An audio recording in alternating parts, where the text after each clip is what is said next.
Doctor எனக்கு ஸ்கேன்ல disk பல்ஜ்னு சொல்லிட்டாங்க. இப்போ இமீடியட்டா ஆபரேஷன் பண்ணி ஆகணுமா?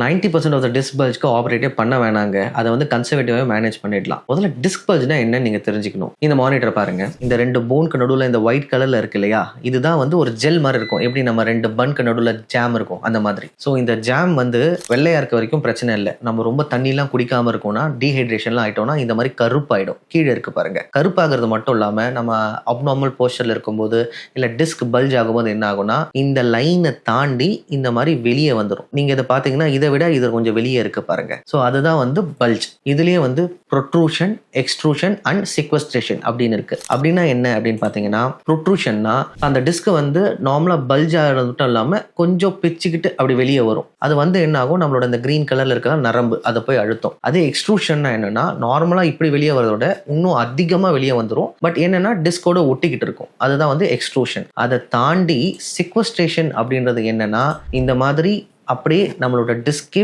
பிஞ்சு வந்து நரம்பை போட்டு அழுத்துறது. That is more dangerous. இந்த மாதிரி பேஷண்ட்ஸ்க்கு என்ன ஆகும்னா, யூரின் தன்னை அறியாமலேயே போகும். அவங்களால பெட்ல இருந்து ஒழுங்கா எந்திரிக்க கூட முடியாது. ரொம்ப லெக் எல்லாம் வீக்னஸ் இருக்கும். அண்ட் காலெல்லாம் ரொம்ப மறுத்து போற மாதிரி இருக்கும். அவங்களுக்கு இல்லை எக்ஸ்ட்ரூஷன்லயும் ரொம்ப சிவியரா இருக்கவங்களுக்கு தான் சர்ஜரிக்கான நீட் இருக்குங்க. இல்லைன்னா கன்சர்வேட்டிவ் மேனேஜ்மெண்ட்டே மோர் தென் எனஃப். ஸோ இந்த வீடியோ யூஸ்ஃபுல்லா இருக்கும்னு நினைக்கிறேன். இந்த மாதிரி மற்ற டீட்டெயில்ஸ்க்கு என்ன ஃபாலோ பண்ணிக்கோங்க. Be aware, take care.